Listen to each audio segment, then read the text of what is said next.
Olá, pessoal! Muito boas-vindas a mais um episódio do Community Playbook, nosso podcast de aplicações reais, atuais e futuras de comunidades.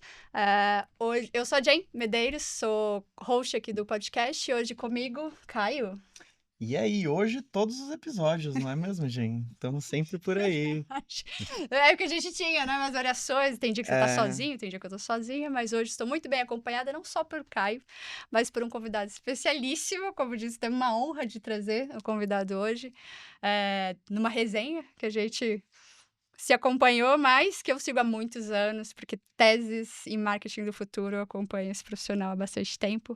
Nossa conversa hoje, nosso convidado é com o Antônio, diretor de Consumer Marketing Digital para a América Latina de divisão de Food Solutions na Unilever, case que eu estudo desde a faculdade. Estava falando olha, para ele que eu resgatei um trabalho de 2012 para entender esse ecossistema complexo de negócios, mas é um executivo com mais de 20 anos de experiência, que está liderando aí equipes multiculturais, estratégia de growth e transformação digitais em muitas marcas globais.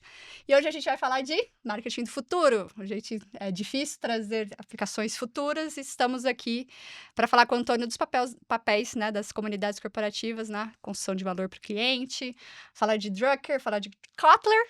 E, para quem vai ensinar a gente hoje, queria começar aqui abrindo as portas para você se apresentar para o pessoal, se você puder se apresentar, contar dessa sua trajetória, que o meu pitch não é tão bem feito quanto o seu próprio. Muito bem, obrigado, Jen. Prazer estar aqui, obrigado, Caio. Bom, minha trajetória ela se inicia há 20 mais anos mesmo, quando eu comecei empreendendo. Então, eu comecei empreendendo no setor da aviação com meu irmão, e a gente teve essa empresa durante 4 anos, vendemos essa empresa. Na sequência, eu fui trabalhar na Coca-Cola com marketing. Eu, inicialmente, nessa empresa com meu irmão, fazia operações e vendas. Trabalhei com marketing, com Coca, com Quat, com Fanta. Fiquei um tempo na Coca até ir para Souza Cruz, onde eu fui ser diretor comercial. Perdão, gerente comercial de um território de Minas Gerais. Passei um tempo lá até ir cuidar das marcas de entrada da Souza Cruz, Derby, Hilton, Fumo Trevo, etc. Mais ou menos uns 3 poucos anos ali na Souza Cruz. Mudei completamente de segmento, fui trabalhar na Lafarge, uma indústria francesa de materiais de construção. Fiquei ali 9 anos, aí sim, minha primeira diretoria. Fui expatriado para a França, cuidei de 14 países ali sobre a ótica de distribuição, até que fui mais uma vez para um outro segmento, dessa vez automotivo. Trabalhei na Petronas, cuidando das Américas, ali na divisão de lubrificantes. Uma marca incrível ali dentro de Fórmula 1, território que eu amo, até ser convidado pela Localiza para assumir como diretor de marketing, posteriormente CMO das divisões da Localiza de vendas, de aluguel, de assinatura, frota e daí por diante. E no último quase 2 anos, estou exatamente na posição que você descreveu, Consumer Marketing, na Unilever. Atuo também como professor na Fundação Dom Cabral, como mentor no G4, e adoro fazer isso aqui que a gente está fazendo, que é compartilhar um pouquinho, dar um pouquinho de volta do que eu vi nesses 20 e tantos anos aqui de carreira. Olha, é muito legal ter alguém com esse background aqui, né? A gente sempre traz case, a gente fica discutindo hipóteses futuras. E eu acho muito interessante porque todos os materiais ali que eu acompanho do Antônio e vou discutindo, ele sempre traz alguma coisa de comunidade, né? E ele participa de muitos G4, é um case que a gente já trouxe, né? O Gui falou pra gente. E aí ele fala de engajamento, e ele fala de cultura. Eu falei, meu Deus, quantas pautas temos para tratar com este homem aqui, né? Para falar de ecossistema da Unilever. Mas a gente vai falar um pouquinho ali do marketing do futuro, se ele tem espaço para o humano, onde as comunidades ajudam nisso, né? E você sempre traz muito, né, do novo CMO, que antes ele era aquela pessoa criativa, a pessoa da magia, né? E aí, de repente, vem para performance, e aí a gente vai para os 8Ps, que é tudo isso, e as comunidades são uma linear. Então, eu vou tentar trazer um storytelling aqui para o pessoal conseguir absorver o máximo de conhecimento do nosso convidado de hoje. Bora lá. E acho que a gente pode começar, então, falando dessas transações e conexões. A gente conversou muito aqui no começo de Drucker, né? E ele sempre fala que o objetivo do marketing é tornar vendas necessário. A gente fala de uma carreira de comercial aqui, de marketing, mas ao mesmo tempo, a gente vê, né? Estamos aí vivendo uma era das comunidades. A gente traz vários cases aqui de comunidades de aquisição, comunidade de engajamento, que você estava falando, né, o objetivo do negócio com as comunidades hoje. E o engajamento contínuo, né, dessas comunidades para vender, para se relacionar, para aumentar a LTV, para diminuir CAC, etc. Como que você enxerga essa transição gigantesca, essas fases e etapas, né, do marketing, de campanha para relacionamento, para inbound, outbound, ABM. Se a gente puder trazer um pouco desse contexto para a Unilever, talvez, ou enfim, com toda a sua carreira, acho que vai ser muito mais rico para a gente ver a sua visão sobre essas comunidades B2B, né, da conexão e do relacionamento com o consumidor, lead e todas as relações em rede. Muito bem. Sua pergunta ela tem um espectro enorme. Não, mas a verdade é que isso é o paradigma do marketing. É muito. É muito. E por mais que a gente tente, e os autores, você citou Drucker, você citou Kotler, você citou os pais, né? Mas por mais que a gente tente colocar marketing dentro de uma caixinha, a verdade, na minha visão, é que marketing são vários. Então, quando eu estou dando aula de marketing, por exemplo, para um aluno do G4, que é um empreendedor, é um tipo de marketing. Quando eu estou na fundação, que é um cliente, um aluno de enterprise, é outro marketing. Quando eu estou na Unilever com a divisão de Food Solutions, é uma coisa completamente diferente, que é produto, do que eu fazer na Localiza, que é serviço. Essa adaptação do marketing à realidade do negócio, para mim, é a característica principal do CMO do futuro, já dando um spoiler aqui perto da sua pergunta, porque o CMO do futuro, ele precisa ser alguém generalista.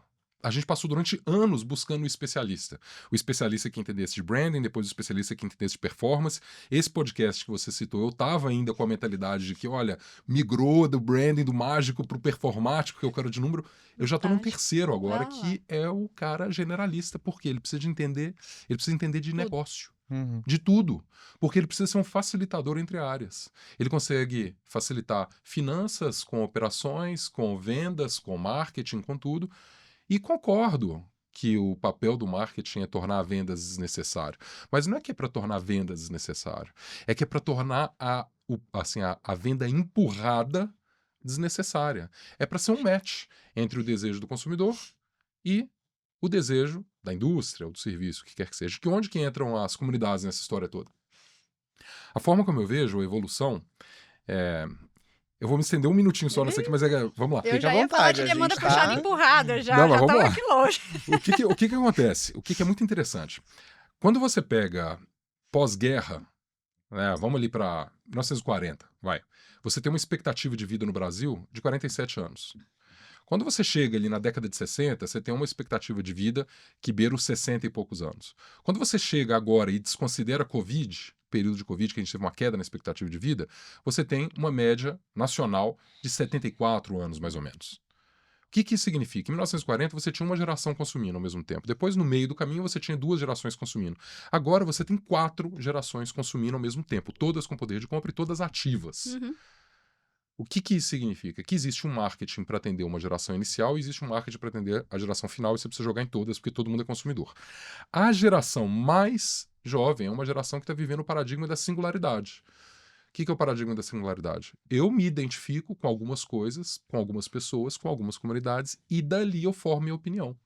Se você não for capaz de entrar em comunidades, ou de gerir bem as suas comunidades, ou de fazer a sua mensagem circular por comunidades, 50% do teu, eu diria, da tua potencial audiência está perdido. Os outros 50%, que ainda vão se comunicar contigo de maneira massiva, de maneira interruptiva e etc., ok. Então a empresa não vai quebrar se ela fizer isso. Mas você está perdendo 50% do mercado consumidor. Então são essas 3 respostas que eu te diria. Muito bom. Não sei se eu consegui responder alguma coisa. Conseguiu, com certeza então, conseguiu. Vamos vamos. Acho que é engraçado, porque ontem, né, a gente tá com pessoas novas lá na Comu, e a pergunta foi, por que alguém contrata para fazer uma comunidade? Eu falei exatamente assim, para a gente deixar de empurrar uma demanda no cliente e ter puxada, né? Sai, né? A comunidade ela é um organismo vivo que vai saindo tudo dali, vendas, produtos e etc. E aí eu achei engraçado que você citou a mesma coisa. Então, não sou professora ainda, nem uma mentora do G4, mas o meu pensamento está alinhado. Então, Muito bom. Que bom, O que bom. importante é isso. Fico feliz. é isso. Boa. Mas aí, aproveitando esse gancho, né, que a gente já começou a falar de comunidade, eu acho que é super legal a gente falar, né, e aprofundar nesse, talvez, novo lugar do consumidor, né? Então, a gente citou o Kotler, né, começou lá com os 4 Ps, hoje, se eu não perdi a conta, já estamos em 8, né? incluindo aí participação, propósito, né? E eu queria ouvir de você, da sua visão, né, de como essas dimensões todas elas se manifestam hoje, né, em comunidades de chefes, de distribuidores, de empreendedores de cadeia alimentar, com as quais a Unilever se conecta hoje. Massa. Essas dimensões, a forma como elas estão estruturadas, de novo, que tem um frame mais ou menos sequencial, né?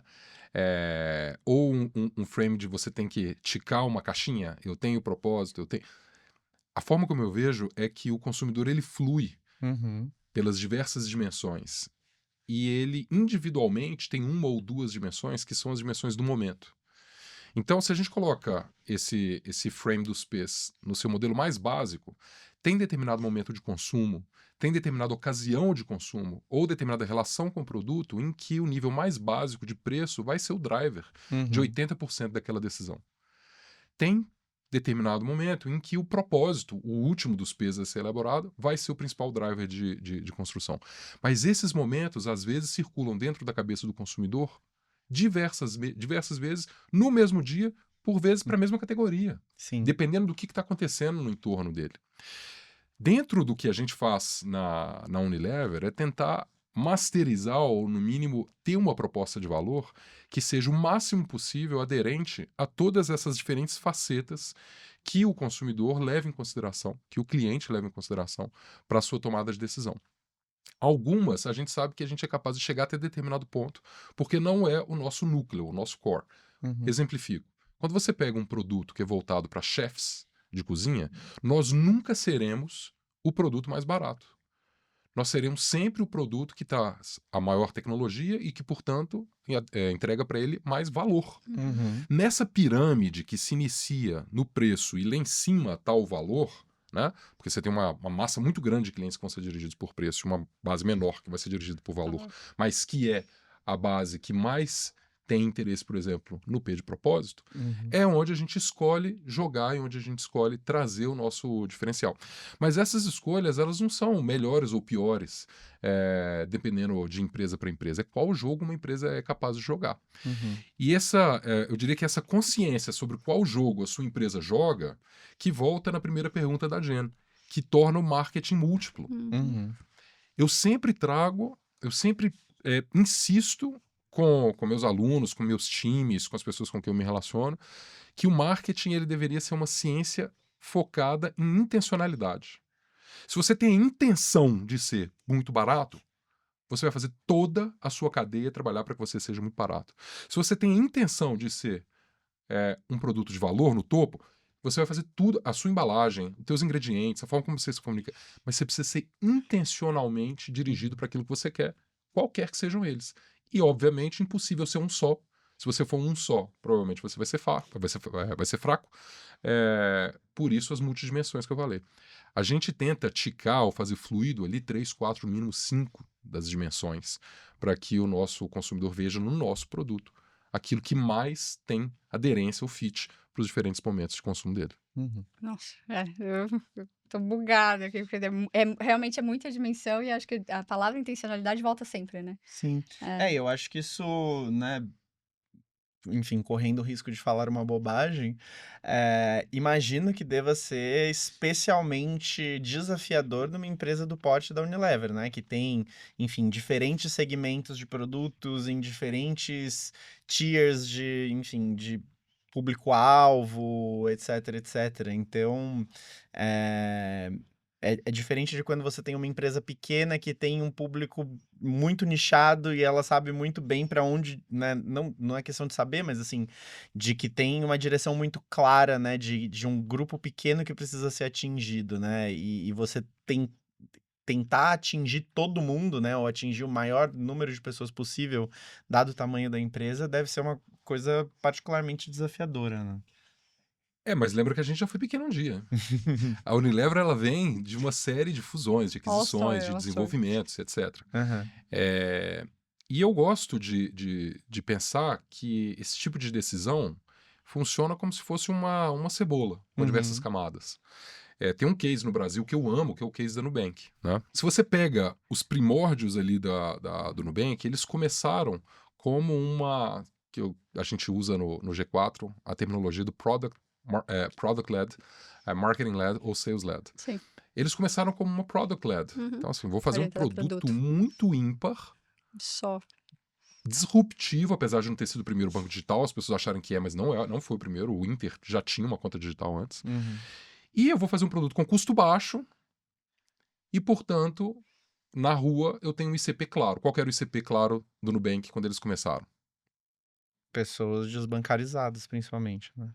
Jovens, Hum. desbancarizados, majoritariamente Quem não jovens, tem né? reputação ainda, né? Aí o que acontece? Você vê, passado alguns anos, o Nubank com uma base enorme de clientes que tem um perfil de crédito relativamente baixo, que tem pouco dinheiro para aplicar, e de repente o Nubank vira uma marketing-led. Eles começam a colocar comercial no Jornal Nacional, trazem o Matt LeBlanc para fazer campanha, o cara de Friends, né? O cara que ele conversa com quem? Com os Sensacional. 40 plus. Traz o cara do The Office, que conversa com quem? Com os 40 plus. Por quê? Porque a próxima camada da cebola deles, ou o próximo ICP, é gente 40 plus que tem dinheiro para investir. Putz. Então, essas camadas da cebola que vão se formando, no final, você pode ter 15 camadas, como da Unilever, às vezes você tem 17 camadas, 20 camadas. Importante que você mantenha uma visão sobre aquela camada sem desprezar a próxima. Eu olho para um determinado nicho. O meu colega do lado olha para o segundo nicho. Na hora que você na hora que você fica esticado demais e não consegue olhar, é hora de abandonar um nicho. Porque senão vai depor contra a tua reputação. Legal. Acho que você deu um gancho muito bom de Nubank. A gente, inclusive, tem o case, ele gravou o episódio Que falando da massa. comunidade.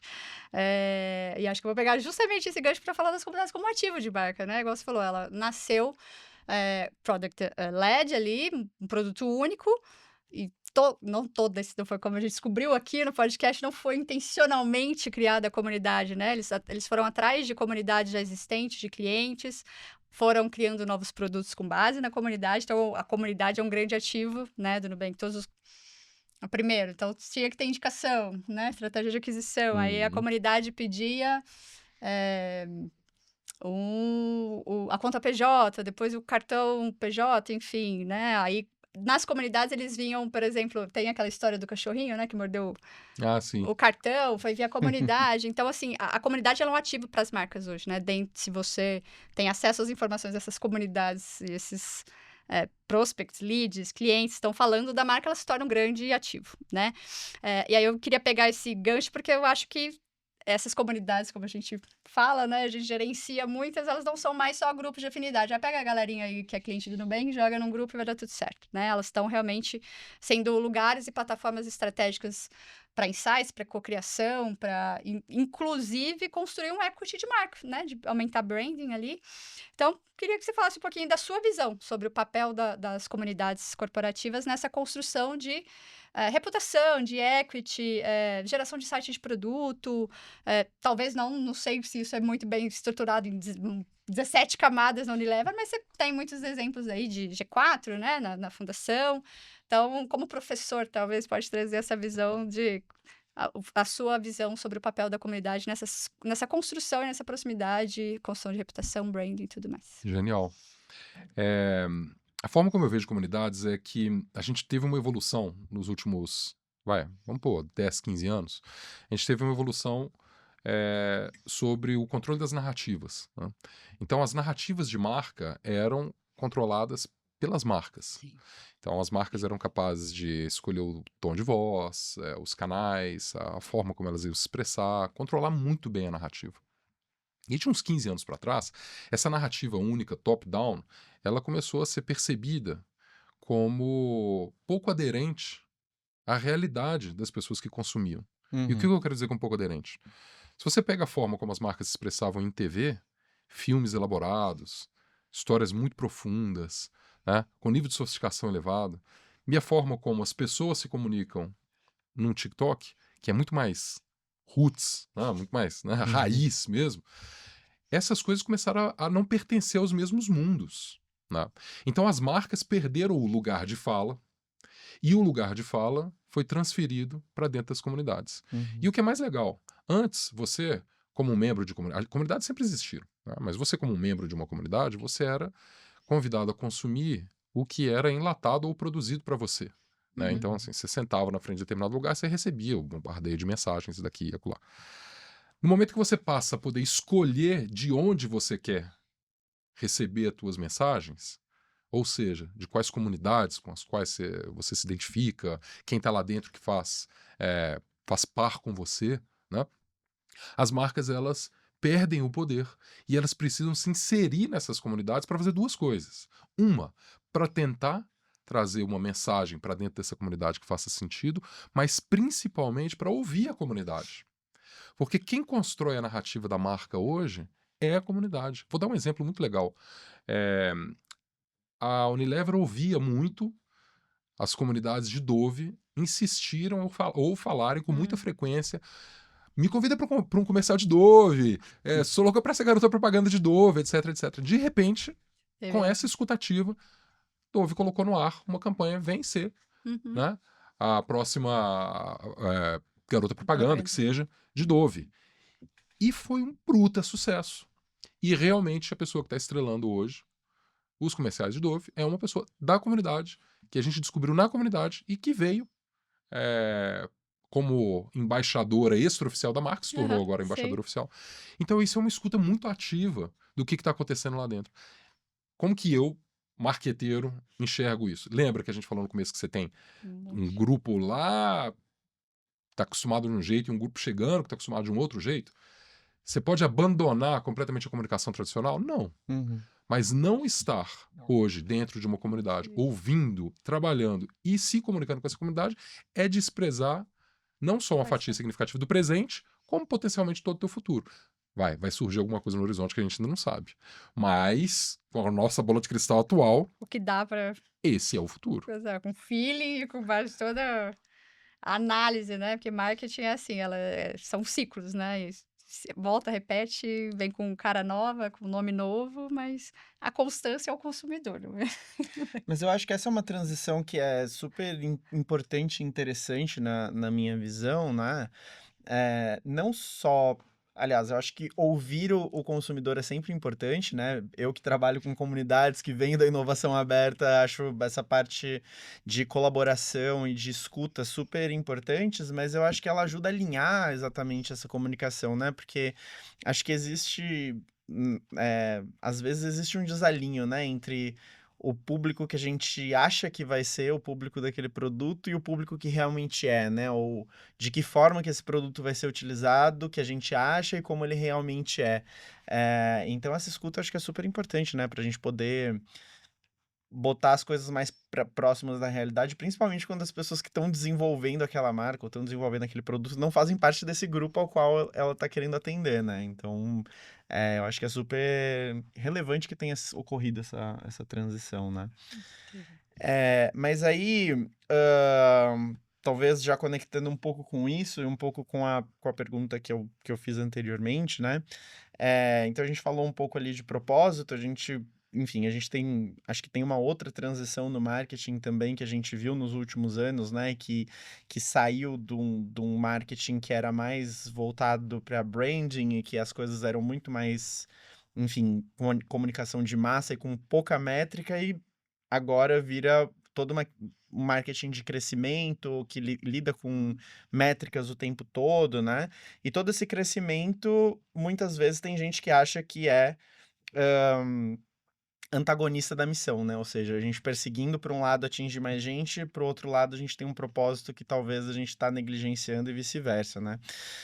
Queria ouvir da sua visão também, né? Como que a gente equilibra essas coisas, né? Como que a gente equilibra o propósito com o crescimento para a gente ter algo que seja realmente consistente e se você puder contar e se tiver esses casos também, né? De que maneira que esse equilíbrio acontece nas estratégias digitais ou de comunidades dentro do setor de food service na América Latina. Legal. Eu não vejo como coisas antagonistas, tá? O propósito e a performance, ou o propósito e o crescimento. Eu, inclusive, tenho tenho uma visão sobre as empresas que coloca elas em 4 quadrantes, que é objetivos financeiros versus objetivos de propósito, objetivos de curto prazo e objetivos de longo prazo. Uhum. E quando você pega as empresas de maior sucesso no mundo, do ponto de vista de receita, são empresas de propósito com viés de longo prazo. Uhum. E aí, quando você pensa em propósito, a gente invariavelmente recorre a um pensamento de... poxa, o que é propósito? Ah, sei lá, o propósito da Natura é manter a floresta em pé. Uhum. Mas você tem uma série de propósitos que podem ser levados ao pé da letra como sendo os direcionadores das empresas. Exemplifico. As maiores empresas do mundo, do ponto de vista de receita, são empresas cujo propósito é a perenidade e a transferência geracional. Walmart, por exemplo. Uhum. Empresa de propósito de longo prazo. As próximas a segunda maior em termos de receita do mundo é a Amazon. Depois que você pega a terceira, quarta, quinta e sexta maior empresa do mundo, são empresas de propósito de longo prazo também, são todas empresas estatais chinesas, Uhum. cujo propósito é servir a sociedade. O propósito, ele não precisa ser uma agenda específica relacionada a algum tema tão importante, mas tão, eu diria, assim, que habita tanto no imaginário popular como manter a floresta em pé, Uhum. que é super nobre, tá? Uhum. Então, o resumo da ópera é, eu acredito muito que o propósito, como driver, é o que leva uma empresa a ser perene se ela tiver uma visão de longo prazo. Por que isso é importante? Porque a visão de curto prazo é uma visão do acionista, é uma visão do mercado de capitais, que vai te penalizar ou vai, eventualmente, te bonificar nos ciclos trimestrais. Uhum. Sim. Se uma empresa tem propósito, ela precisa resistir de forma longeva àquilo que ela está buscando lá no fim de décadas, de séculos, o que quer que seja. Uhum. E isso não é fácil de fazer com o mercado de capitais. Então, eu vejo as duas coisas andando de forma a par e passo, tá? Propósito e resultado, desde que você tenha uma visão de longo prazo. E o segundo passo, que é com relação à metrificação, o segundo passo, ou a segunda parte da pergunta, que é com relação à metrificação, a branding, a propósito, a crescimento, e etc., como que essa coisa toda funciona no marketing. O marketing tem um papel muito, muito relevante, como a gente estava falando no começo aqui, de unificar os pontos dentro da empresa. Uhum. Uhum. Marketing é, talvez, uma das poucas áreas que está com o olho lá no que o cliente quer e o que a fábrica está conseguindo produzir também. Uhum. Que está lá olhando uma campanha que é para atingir uma nova cebola, um novo ICP, ao mesmo tempo olhando o reclame aqui do cliente do ICP atual. Uhum. Então tem uma função de conexão de pontos ali dentro, que é uma função muito além da métrica ou da marca ou o que quer que seja. De novo, volta para uma necessidade de generalismo tão grande que se você não tiver a capacidade de transitar entre esses diferentes núcleos, potencialmente você não é marqueteiro, você é publicitário, ou você é, sei lá, performático, você é alguma coisa específica, vertical. Sim. Então, assim, para ter a chancela de eu sou alguém de marketing, você tem que olhar a coisa toda. Sempre tem os ganchos aqui. Você acabou de falar desse generalismo, né? Você conseguir conectar pontos, e acho que, como a gente falou, a marketing vem em ciclos, né? E um dos ciclos era totalmente voltado a CRM. Agora a gente vem para o Relationship Management, não pode deixar de ter as redes sociais, e performance, e growth, e branding, e tudo mais, né? Então, você tem uma vasta experiência nesses 20 e poucos anos, né, de experiência em CRM e Digital Selling. Então, como que você vê o conceito, né, de gestão de comunidades, como ela pode evoluir o CRM ou outras estratégias de marketing, ou ABM, eu vou até deixar mais... Como é que a gente sai então, a inbound, comunidade, ABM, como que ela se conecta, como que as comunidades conseguem evoluir as estratégias tradicionais mais clássicas de marketing, vamos falar tradicionais mais clássicas, onde a gente consegue, né, através das comunidades, transformar esses dados, ter a escutativa em relações, gerar valor para o negócio. Como que você vê você falou que engajamento é meio, né, a gente fala que comunidades também é meio, então queria ter uma visão do professor aqui sobre a evolução das estratégias de marketing tradicional via comunidade. Muito bem. Olhando assim, a verdade verdadeira, que eu acho que o marketing tradicional ele já trabalhava comunidades também. Sempre, né? Só que a forma como as comunidades eram trabalhadas eram relativamente distinto, porque, vou exemplificar. Há muitos anos atrás, quando eu fiz o meu mestrado, Eu li até. muitos anos atrás, eu queria provar estatisticamente Preço, que... preferência. Exato. Eu queria provar isso, sabe? Que um produto comoditizado, ele podia ter uma marca e que essa marca poderia é, carregar ali um premium para o produto. Né? Então, você podia ter um premium. E efetivamente acontecia, porque eu tinha vários produtos no mercado regulado que tinham premium. Uhum. E a conclusão que a gente chegou era que era justamente a comunidade que fazia com que esse premium acontecesse. Uhum. As comunidades, no entanto, eram mais óbvias. Você tinha comunidades de pessoas que exerciam a mesma profissão que você tinha comunidade do local onde você morava, você tinha comunidade das famílias, você tinha comunidade de onde você adquiria seus produtos. Era tudo muito óbvio. Uhum. E o marketing se inseria dentro dessas comunidades para fazer a sua comunicação. Então, por exemplo, durante muito tempo a gente fez product placement dentro de comunidades em torno de filmes ou de tendências, por exemplo. Poxa, colocar o James Dean para andar de Harley Davidson. Isso é pegar uma comunidade e trazer para você, né? O espírito do rebelde, do livre, etc. Isso eu estou na época do meu mestrado, tá? Então, quem não souber quem é James Dean, por favor, busque aí. Mas é maravilhoso que foi uma citação a Harley Davidson que não foi a Jen que trouxe nesse sempre eu que podcast, cito. então achei maravilhoso. Ah, que bom, você é fã? Sou harleteira. Tá vendo? Tá vendo? Acertei na veia. Mas, então, o marketing sempre fez isso. Ia lá e se inseria por meio de produto, por meio de discursos, etc. Sempre trabalhou comunidade. E as comunidades, elas sempre foram o principal fator, voltando lá na minha tese, fator que fazia com que alguém se dispusesse a consumir um produto por pertencimento. Cara, eu quero pertencer a essa comunidade, portanto, eu adquiro esse produto. Só que agora inverteu. Agora é assim... Vai inverter de novo. Vai inverter de novo. Agora eu quero que o meu produto entre seja aceito pela comunidade, para daí... Ou seja, você não compra mais a comunidade. Antes você comprava a comunidade. Agora a comunidade te compra. Se a comunidade te compra, você tá bem. Como que você faz para a comunidade te comprar? Você pode tentar hackear esse sistema. Você pode tentar dar produto, etc. Você pode tentar. Uhum. Mas a real mesmo é que como o controle da narrativa está na comunidade e não na marca, e as pessoas passaram a seguir outras pessoas ao invés de seguir marcas, você precisa ser comprado e aceito. E para ser comprado e aceito, a gente volta lá nos 8 P's lá que você citou. Qual dos 3, 4, 5 camadas que você vai masterizar para que a comunidade te aceite? Uhum. Essa é a forma, como eu vejo. E aí a gente pode dar vários exemplos, né? Vamos usar um exemplo aqui de um negócio que não tem nada a ver. Vou dar um exemplo de uma comunidade que eu faço parte que chama Hiker. Uhum. A Hiker é um fundo de investimento, uma VC. Eu sou do conselho da Hiker. E a Hiker tem uma comunidade que chama Basecamp. Essa comunidade Basecamp, ela se estruturou em volta de empresas, de startups, que queriam aporte de capital. Uhum. Só que a Hiker, ela faz um negócio muito diferente. Ela não aporta só capital, ela aporta junto conhecimento. Uhum. Então a comunidade, na hora que olhou e falou, poxa, além de eu ter a possibilidade de receber um investimento, eu tenho a possibilidade de contar com mentoria, com aprendizado, etc, etc, etc, a comunidade adotou. Então hoje tem uma fila de espera para fazer parte da Hiker imensa, porque ela aporta mais de um viés que as VCs tradicionais não aportam. Olha que legal. Eu acho massa isso.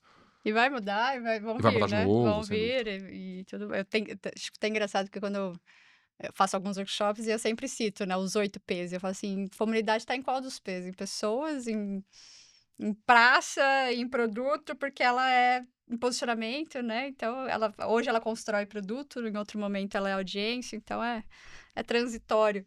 E acho que acho que na tese que você fala, que eu fiz um gancho também, que as comunidades são lugares para testar hipóteses, né? Você fala bastante ali do onde que a gente testa, onde que eu valido. A comunidade é sempre um lugar mínimo viável para você fazer isso, né? Juntar esse grupo de pessoas, testar o produto, testar hipóteses. Hoje, quando a gente vai construir uma comunidade na Comum, a gente cria a hipótese da comunidade mínima viável. E a gente tem 6 meses para validar a hipótese se a comunidade vai ser permanente ou não, né? Enfim, eu tô viajando aqui porque eu tô muito generalista, mas eu tô seguindo a orientação do professor aqui. Mas posso fazer já que você Por favor. olha o que tá acontecendo, que é super interessante. É um negócio pra vocês acompanharem muito de perto. Eu tô louco pra saber o que vocês acham disso. Posso inverter seu Claro! host? A gente adora essa parte. Tá começando a surgir, e tem uma empresa que chama Galaxy, que está fazendo isso super bem. Tá começando a surgir personas sintéticas. Uhum. Então, o uso da inteligência artificial treinada para te dar um senso ou uma antecipação de como que uma comunidade ou uma determinada persona pode se comportar. Cuja evolução, a próxima evolução, é a criação de cidades sintéticas. Então você é capaz de levar uma mensagem, ou levar um site, ou levar um filme, ou levar um produto, o que quer que seja, e testar ele sinteticamente, para daí sim você ter um MVP. Ou seja, a gente está tentando falar do próximo da comunidade, né? A existência de comunidades sintéticas híbridas com as comunidades reais provavelmente vai viabilizar que esses passos de testagem, ou esse MVP, ocorra em fases que antes talvez demorassem 6, 12 meses.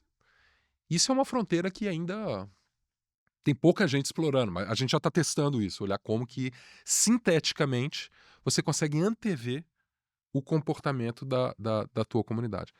Isso é ouro, né? Porque isso é como O se você tivesse gerenciamento de risco de longuíssimo prazo, né?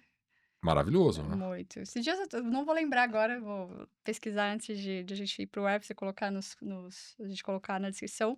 E eu comecei a falar sobre isso com uma pessoa, uma profissão que antecede riscos, assim, de 40 anos, com base em projeção de R, e ele falou da comunidade nessa inserção de, pô, a gente tem uma fonte de dados, a gente consegue antecipar, testar, né, nesse ambiente sintético, mas e se de repente vem uma outra Covid que muda a emoção de todo mundo? Possível prever o futuro. É isso, é impossível. Por isso você precisa da comunidade real. Exato, então... Você nunca vai abdicar da comunidade real. Eu acho que vai acelerar, né? Você não fez uma pergunta assim, mas assim, peça se antes demorava 12 meses para fazer essas análises com o consumidor real, com as pessoas, a parte sintética vai pular etapas e vai diminuir riscos, né? Dessas validações de hipótese. A gente pode trazer um episódio para falar de... Acho que o André vai falar um pouco sobre, né? Talvez, Sobre os mundos sintéticos, como interagir num lugar sintético que você não se sente pertencente no mundo real. Aí virou Virou minha viagem. Virou um Matrix aqui, né? Legal, Mas só pode ser Black Mirror, mas... Então, é aí que eu acho que entra o cuidado, né? E aí, já que abrimos para o pitaco, se eu fosse falar, eu acho que assim, eu olho todas essas coisas, né, sempre com interesse, mas também com cautela, né? Então eu acho que é sempre, acho que todas as coisas que podem antecipar, né, facilitar a gente a prever coisas que a gente não imaginava, né, ou testar algumas coisas, mas eu acho que o risco desse tipo de coisa, eu acho que é um risco que existe, não é só porque é AI, tá? Mas assim, eu acho que um cuidado que a gente sempre precisa tomar é a gente não se fechar completamente numa coisa, né? Isso pode ser dados sintéticos ou pode ser um framework específico, né? Como algum tempo atrás era design thinking para tudo, né? Não que o design thinking seja ruim, mas se você acha que tudo você vai ter que fazer exatamente aquele mesmo processo, daquele mesmo jeito, muito provavelmente você vai errar, né? E aí eu acho que isso pode ser super útil, né? Pra gente prever muitas coisas, pra gente, enfim, talvez antecipar e abrir para outras coisas. Talvez para divergir seja muito legal para a gente encontrar outras coisas que a gente também não teria visto. Por outro lado, uma coisa que me preocupa nessa visão é do tipo assim, como a gente, né, até pegando do que eu tinha falado antes, né? E se a gente pensou na persona errada, né? Ou tipo, e se aquela persona mudou de comportamento por algum motivo, né? Eu tava lendo recentemente o livro Originals do Adam Grant, e ele tava contando, né, em algum momento do livro ali no começo, sobre quem são as melhores pessoas possíveis para avaliar se uma ideia original vai ser boa ou não, né? E ele conta o caso do Seinfeld, né, da série. Sim. Que, tipo, todo mundo na TV achou que não ia dar certo, aí eles fizeram um piloto, testaram com 2 audiências diferentes, as audiências acharam péssimas, as críticas foram horríveis, mas tinha alguém ali que tinha uma visão diferente que falou, não, isso aqui tem futuro. Vamos encomendar uma temporada de, sei lá, 4 episódios, que a galera achou até ofensivo, porque ninguém pedia menos de 10, né? E vamos ver o que dá.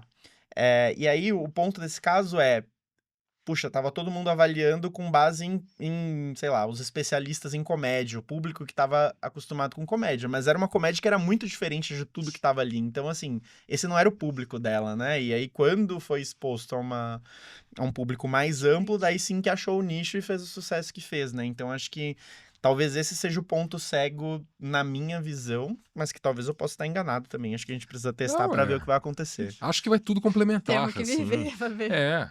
Não, e tem outra. Eu acho que toda vez que a gente tá falando de testar algo novo com dados do passado, porque todos os Uhum. modelos são treinados com dados do passado, Exato. você vai ter uma resposta que, queira ou não, por mais que ela seja generativa, ela é de um treinamento prévio. Uhum. E o que é novo, provavelmente, ainda não encontrou o seu ponto de aterrissagem. Uhum. O que é novo precisa ser disruptivo, precisa ser Uhum. diferente. Então eu concordo contigo. Como aliar essas duas coisas, para mim reside no seguinte: se você tem uma abordagem mais conservadora com relação àquilo que você quer fazer, ou de melhoria contínua, você quer mudar uma feature, é possível que os dados do passado tenham uma ótima capacidade de prever o futuro. Uhum. Você quer trazer uma coisa muito diferente? Seinfeld. Uma série sobre o nada? Quem não conhece Seinfeld aí, por favor, vá assistir. Né? Sim. Um ícone dos anos 90. 90. Cara, nunca ia passar fazendo qualquer regressão que fosse com o dado passado. Exatamente. É isso mesmo. Nossa, vou voltar à faculdade, preciso estudar. Acho que vou aproveitar que a gente foi para esse lugar de IA e a gente discute, né? Tem discutido em todos os episódios, porque é a pauta da vez, não tem jeito.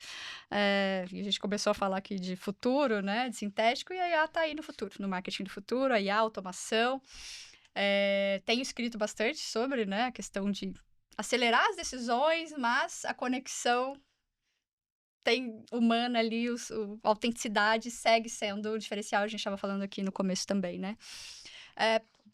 Com tudo isso que a gente falou, né? Você falou de previsibilidade, de análise, de sucção, mas como que a gente consegue manter esse elemento humano e esse senso de comunidade em ecossistemas cada vez mais automatizados e orientados a dados, né? Como faz essa balança entre a escala da IA, dos dados, e essa humanização, esse ser gente mesmo, né? Essa humanização da coisa. Acho que eu falei, mas é humanização mesmo. Não, super entendi. Isso, para mim, é o santo graal que todo marqueteiro tá buscando. Como que você conecta com as pessoas no nível pessoal, né? No nível de gente, pra gente. Como que você faz isso? Tem um professor de Stanford que eu gosto muito, ele chama Baba Shiv, e ele fez uma pesquisa para numericamente comprovar qual percentual ou qual pedaço da decisão é racional e qual pedaço da decisão é emocional. E ele chegou numa proporção aproximadamente que assim, 75% do processo decisório é emocional, 25% é racional. Né? Então, assim, a gente escolheu essa roupa aqui, a gente não fez um cálculo preciso, a gente escolheu emocionalmente porque achou que ia ficar bem e foi adiante. Né? Quando a gente fala disso, da conexão 75% do processo decisório é emocional, você só consegue ativar a emoção que reside no límbico, né? Ela não reside no neocórtex, que é o lugar onde moram as nossas emoções, que, por sinal, é o lugar onde mora a nossa capacidade de relação, ou de viver, né? O cérebro mamífero, de viver em bandos, etc. Por que eu estou dando esse rodeio todo? Porque a única forma de você realmente ter um produto, um serviço, uma marca que seja bem sucedido, se você consegue acessar esse 75% emocional. E máquina não é capaz de sentir emoção. Máquina é capaz até de interpretar os modelos, né, os reasoning, os LRMs da vida já são capazes de fazer um reasoning em volta de emoção.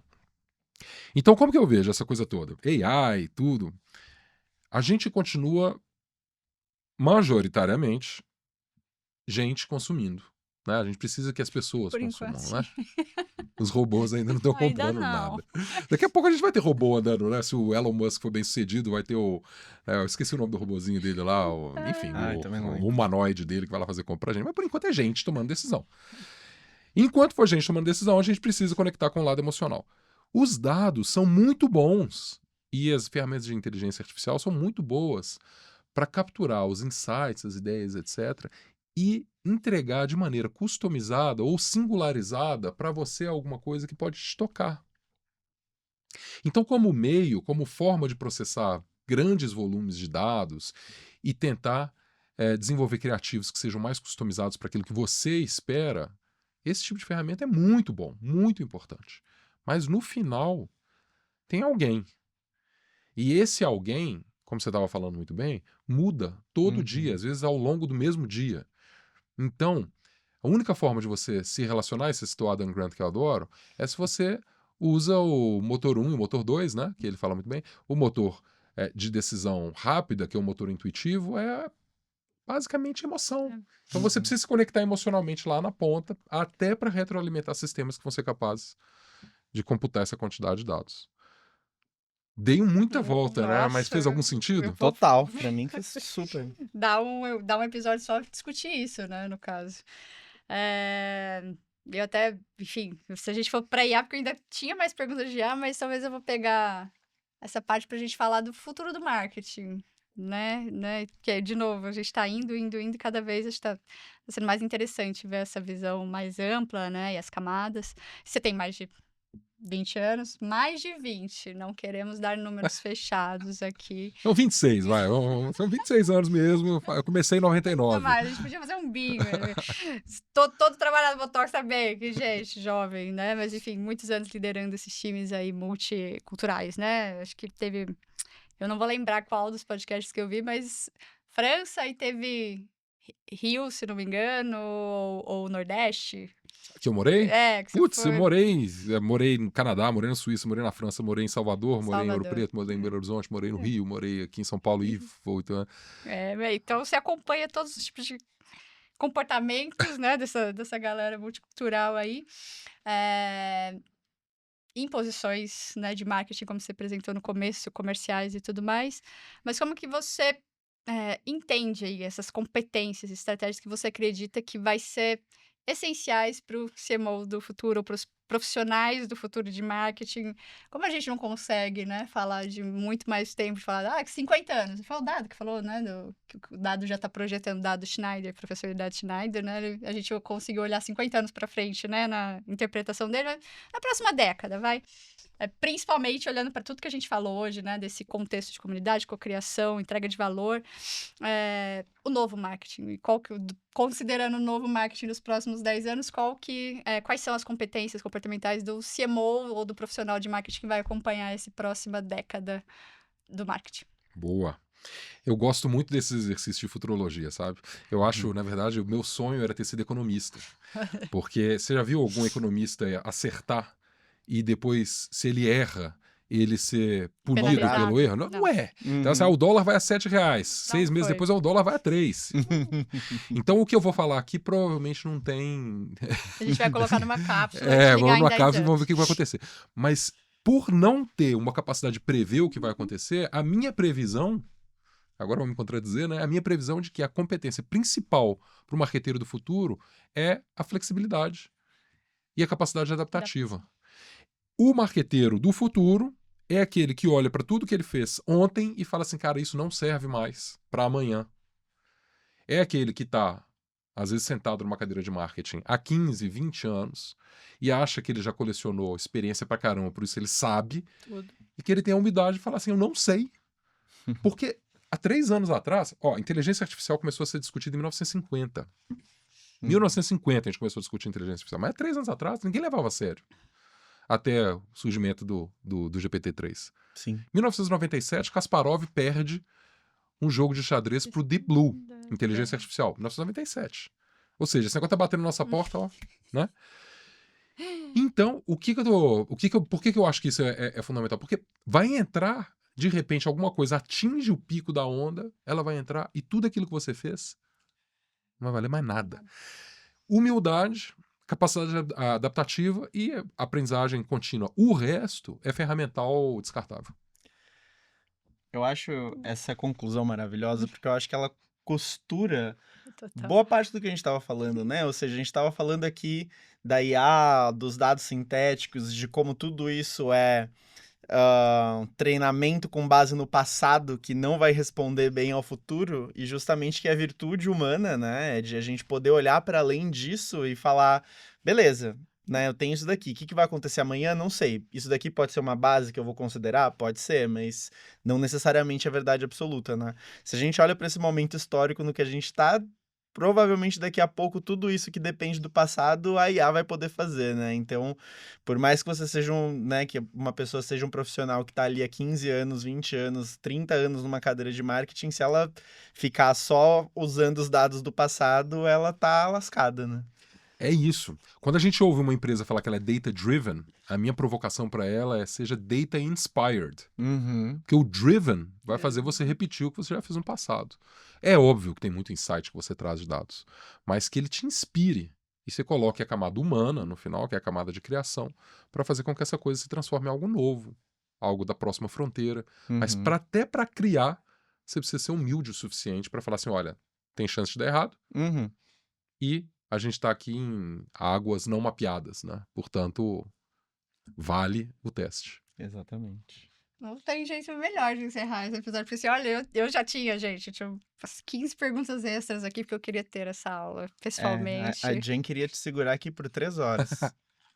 Eu fiz várias propostas aqui de temas, porque eu queria saber tudo e sugar ao máximo, né, o conhecimento. Eu acho que cada pessoa que a gente traz de marketing, né, é uma aula, assim, que a gente vai, inclusive, aplicando e sendo orientado e, como você disse, inspirado para fazer os nossos playbooks, nossas metodologias ainda comum e aplicar isso nas comunidades que a gente gerencia, né? Então, eu vou caminhar para uma pergunta para a gente encerrar melhor que isso, mas, gente, só para vocês saberem, eu deixei 6 perguntas aqui sem fazer, porque não tem como não fechar esse podcast com essa brilhante composição aí das 3 competências do futuro do profissional de marketing. Para mim, enfim, para deixar só um pouquinho mais provocativo para a gente encerrar, posso? Pode. Deve. Peter Drucker, né? A gente tem que trazer uma provocaçãozinha aqui, que sei lá, se ele tivesse vivo hoje, lidando com tudo isso, ele fala, talvez ele falasse, né, que o verdadeiro marketing do futuro é aquele que entende o ser humano através do algoritmo, né? Na sua visão, qual que é a próxima fronteira do marketing, né? Aquela que a gente não tá vendo, talvez não ainda que estava em 1950, a gente está dando moral agora. O que a gente não está vendo ainda, mas que vai definir como as marcas vão se definir, vão continuar relevantes daqui 100 anos, 50 anos. Olha, de novo, é claro que a minha bola de cristal não tá assim. Ainda não está muito referido, mas o objetivo é esse mesmo. Mas o que eu vejo? A era das marcas de massa, eu vejo que ela tá chegando ao fim rapidamente. E a próxima fronteira é uma marca, ou são N marcas que se comportam de maneira segmentada num nível muito menor do que o que a gente vê hoje. Essas marcas segmentadas num nível muito menor do que a gente vê hoje significa o tipo de comunicação que faz, a presença, os valores que carrega, o propósito por trás, os canais que utiliza. Eu vejo que a gente provavelmente vai chegar num modelo em que você quase tem 1 para 1, sendo o 1 a comunidade. Esse 1 para 1, né, isso é feito para mim, inviabiliza os modelos de escala que a gente tem hoje. Né? Inviabiliza totalmente os modelos de escala. Vou chamar o investidor aqui. Sim. Pois é. Então, as empresas que vão conseguir se adaptar a essa realidade, de que o que é de massa provavelmente não serve, porque ninguém mais quer se considerar parte da massa, todo mundo quer se considerar parte de algo que é exclusivo, que é específico. E quando eu falo exclusivo, não é super primo, é exclusivo que é meu. É do jeito que eu faço, do jeito que eu gosto, do jeito que eu me sinto bem. é a próxima fronteira do marketing. A gente vem, nos últimos anos e anos e anos, num play de crescimento infinito. Exato. Todo mundo tem que crescer, crescer, crescer, crescer, crescer, crescer. Sendo que a gente se verdade. recolhe cada vez mais dentro da nossa bolha, da nossa bolha, da nossa bolha. Quem crescer demais para ser a super bolha, provavelmente não vai ser a bolha de ninguém. Como que você faz para estar dentro de cada uma das pequenas e locais comunidades para fazer sentido individualmente para as pessoas? Para mim, essa é a fronteira. Socorro. Tá fácil, hein? Tá tranquilo, tá bem tranquilo. Até porque você citou uma comunidade de investidor de conhecimento, aí você vai, como que eu coloco dinheiro? Teve uma recente, não foi? Uma discussão de 2 investidores ao vivo, de escala e investimento de tempo, não vou citar, não lembro qual exatamente, mas foi esses dias. Muito bem colocado, a gente põe essa notícia anexada, mas realmente, né, sempre a gente é muito orientado a escalar, escalar, escalar, escalar, sem aumentar custo, né, que é isso que os fundos olham para ter o retorno, e foi muito, fechou com chave de ouro, como eu gostaria, e não esperava que terminasse melhor nosso episódio de hoje, então é uma realização pessoal. Muito obrigada, Prazer! Muito obrigado pelo convite. Antônio, muito obrigada pelo seu tempo, pela aula incrível. Um MBA foi isso aqui hoje, para a nossa audiência. E eu vou deixar para você encerrar, fazer o chamamento, o pessoal, onde eles te acham, onde eles conseguem mentoria, como eles podem te achar nas redes, G4, enfim, deixa o espaço aí para a nossa audiência se conectar também com você, porque eu acho que eles vão querer aprender mais do que a gente aprendeu hoje. Super. Não, vamos lá, um prazer. Bom, para conectar comigo é fácil. Me acha no LinkedIn facilmente, é só colocar Antônio Augusto Santos, ou no Instagram. É sou.antonios.santos. Vai me achar lá de um jeito ou de outro. Vai ser um prazer continuar essa troca online. Muito bom. Incrível. Finaliza pra gente, porque eu estou muito emocionada. Tá muito emocionada. Tá satisfeita? Eu quero ter que sair daqui e ficar falando assim, vou tomar mais algumas horinhas aqui para tirar todas as minhas perguntas, brincadeira. Muito bom, não. Queria agradecer, Antônio, pelo tempo, pela disponibilidade, por compartilhar com a gente. Queria agradecer também a você que nos ouviu até aqui. E eu gostaria de pedir para que você siga a gente, se você ainda não segue, recomende esse podcast para todas as pessoas que trabalham com comunidades, marketing, IA, enfim, todo mundo que vai se beneficiar desse papo. Dê aquele like, aquelas 5 estrelinhas ali pra gente no Spotify ou no Apple Podcasts, onde também estamos agora, além do YouTube. E a gente tem uma pergunta hoje, você que tá expert do marketing aí, qual que é a pergunta que você deixa pro pessoal? Porque eu achei que foi muito bem colocado as 3 competências e habilidades, né? Porque hoje é uma coisa que tá tão desafiador contratar a gente procura as soft skills, né? De repente a gente pode perguntar como você está se preparando para o marketing do futuro. Né? Quais habilidades que você está procurando no futuro aí para o profissional da sua comunidade, para além dessas 3 que agora eu vou tatuar aqui. Muito bom. Que o Antônio trouxe pra gente hoje. Antônio, muito obrigada. A gente se vê no próximo episódio. Compartilha essa aula com qualquer pessoa que pode ser interessante. A gente se vê em breve. Nos vemos em breve. Obrigada, pessoal. Até a próxima. Até mais.